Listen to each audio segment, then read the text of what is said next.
Eh, what's going on? It's your boy Malakim. So today I want to make a topic, and today the topic is going to be about footprint. Okay, footprint. What kind of like dent do you put into the ground when you stomp down? Like when your feet hit the sediment and it picks up off the ground and you look down. What kind of footprint do you leave? W's in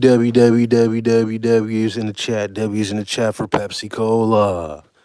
W's in the chat for Pepsi Cola.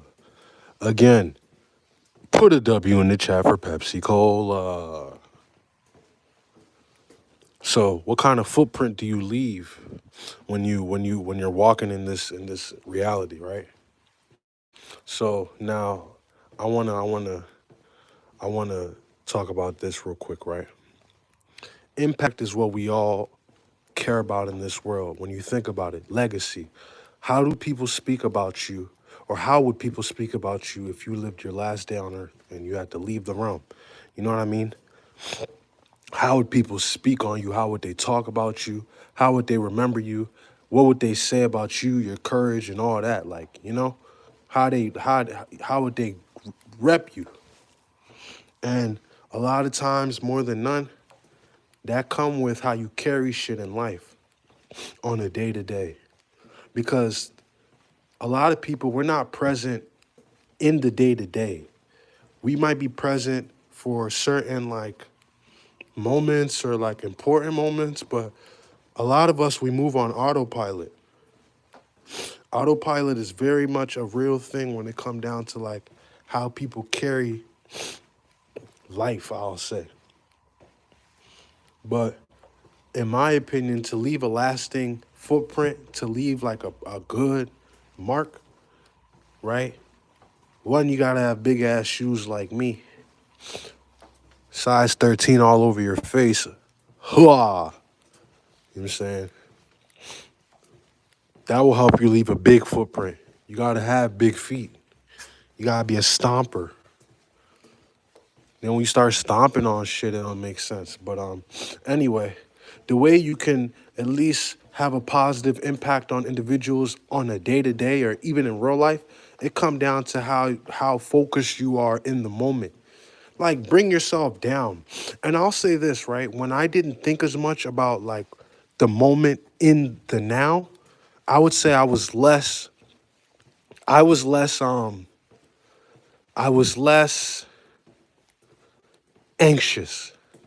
I was less anxious when it came down to how I took certain decisions and how I made certain plays because for real, the way it came down to it, like I used to really just carry it based off of what I thought it was in my head. You know what I'm saying? And this is when I was younger, early 20s. I'm in my mid 20s now, but early 20s, very early 20s, even late teens, like 19, 18, you know? I was 17 in college. I started college. I started school early, but I started college early. Like before the first semester was up, I was 17, you know? So that being said, when I was younger, I was kind of riding off of the high of high school and college and shit like that. You know, when you're that boy and you're that guy, bruh, the impact that you're worrying about leaving at that time is just trying to like have sex. You know, you trying to bust down as many girls as you can. You trying to show the niggas and the guys that you're the one, you know, by conquering, you know, and that's such a bad term, you know, to use, but conquering the women around you type shit. Like you Alexander the Great or some shit, but without the height problem. But anyway, or Napoleon, I would say. But anyway, or Julius Caesar. But Julius Caesar, you see how he ended.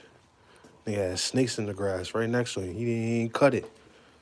Julius Caesar, the thing that I think hurt him, he was so adamant on being so like unbothered by everything around him and like his very obvious predecessors.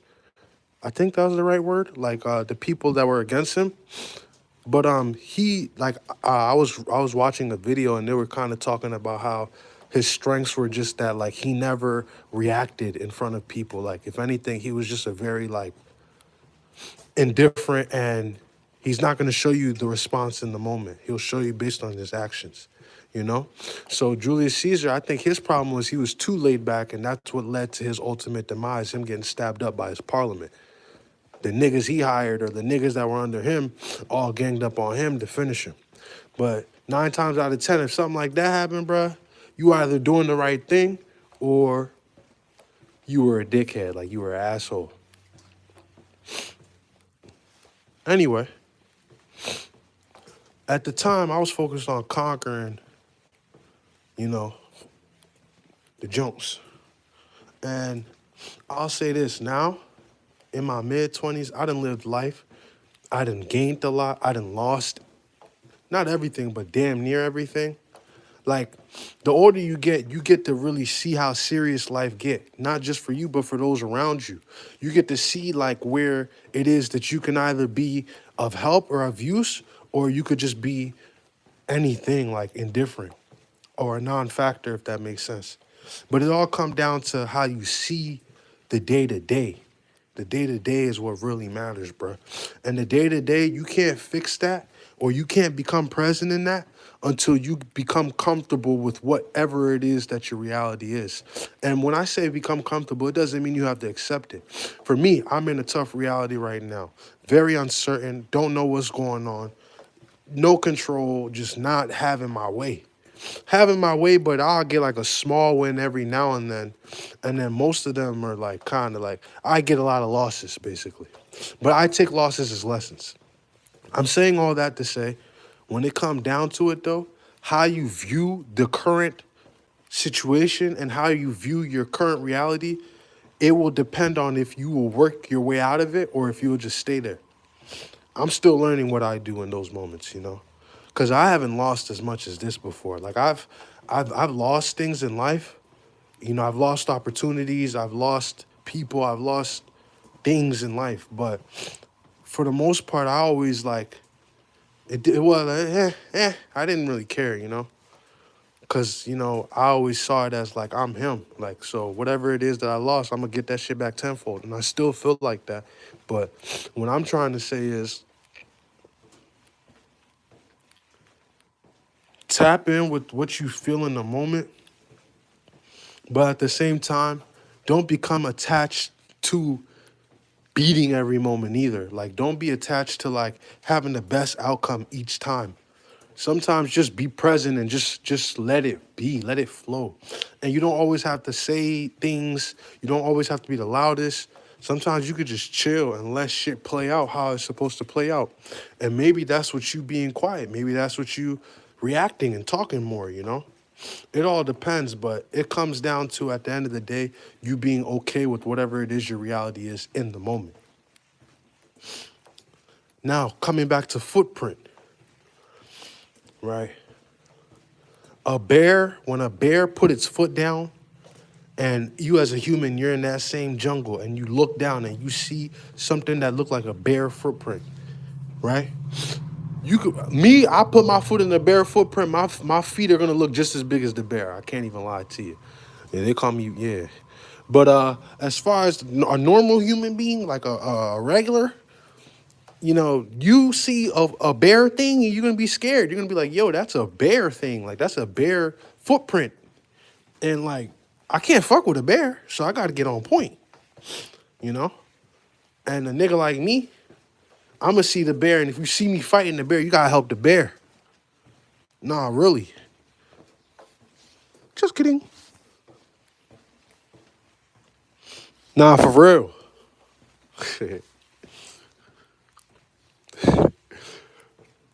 You see, man, I'm the kickball champion, bro. Y'all better know about my footprint. I'm kickball champion. I've been kickball champion. What y'all know about 2008, 2007? And we was at Concord Christian Academy, boy. We was playing kickball. I kick the ball, the mat ball, and knock off the letters on the side of the building. What you know about me, bro? I was a real life delinquent, bro. I was really like causing my school, my Hey, yo, I was costing them money. Not, you know what's crazy, bro? I was Christian then. I'm a Muslim now, bro. It's so funny to me that I used to do that. It was a church. It was a Baptist church. It's in Delaware. It's called Concord Christian Academy, right? And I think it's Concord Baptist Church.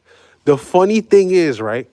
I swear to God, like the first C's, on Concord and Christian, I knocked off both of the C's, and I think I knocked off an A. On multiple occasions, I used to knock off the letters, kicking the ball and smacking the shit out of the letters, and then the letters would fall. And then I would look over at my principal, God rest his soul, I think he died, Mr. Berge. Long live Mr. Berge. Me and Mr. Berge, that was my first ever op in real life. Let me just talk to y'all real quick. And I want to talk about his soul just so I can reflect and remember him. That nigga, bro, me and Mr. Berge, yeah, I'm about to give Mr. Berge a whole segment, bro. So look, bro, let me talk about Mr. Berge. This guy was like, the way I can describe Mr. Berge, he was like, he was like, he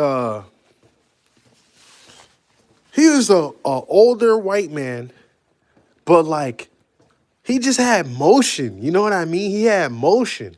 But his motion was owning the church. And you know, his wife worked in the church. All the other assistant pastors and everybody were in the church. And then there was a school. So they were running a church and a school. It was an ultimate business. I can't even lie to you. Like thinking about it, the business model really made sense. You getting paid on church days, then you getting paid to like literally like school people, you know, kids and whatnot. I made a lot of friends. I made a lot of friends. But anyway, I was always the class clown. So me and Mr. Berge, we had a lot of rapport. It was always, you know, you need to make sure you're doing the right thing. And I can't even, honestly, I barely remember his voice. I more remember just like, I just remember how that nigga used to make me feel, bro. Like he was the first like person in my life. It's like he knew I was one of them back in the day, but he knew that I was a dickhead back in the day. I was a dunce. So he used to like, and he used to just say sly shit, bro. Bro, Mr. Berge used to say some sly ass shit all the time, bro. The nigga, he'll see me in the hallway and maybe I got purple shoes or some shit. He was like, oh, nice shoes, Barney. And I'd be like, oh, you got it. Because everybody would do a little chuckle thing. I was like, oh, that was good, Berge. So that So that he would walk by or some shit. And then I see him and then I'd be like, you eat a burger today, Mr. Burger? Like, or I say Mr. Burger, some shit like that, bro. I used to just always, I used to match his energy, bro. Back in the day, I'm telling you, I was a rebel. So anyway, let me tell y'all a story about Mr. Berge witnessing my first. Anyway, let me not. Long live Mr. Berge, man. I got memories of him, bro. But those people, Concord Christian Academy, CCA, that was the first set of foundation and discipline that I ever had in my life. I learned the whole Bible during my time there, from second grade to sixth grade. So, by no means am I talking shit about my experience there. My lifelong friends, I started there. You know, my mom, first of all, the sacrifice that she made to even put me in a school like that when I was young, when I was going down a bad path, I was like, they was calling, like when I was younger, when I was like first, second grade, bro, I was not good, bro. I was kind of a bad kid. Like they threatened to call police on, I think they called police on me a couple times type shit. I used to be bad, bro. I used to run around the school, just do fuckery, bro. But anyway, I did that little segment real quick to talk about Mr. Berge, just so I can have some sort of reflection of him, you know, because I'm gonna watch these all back eventually. And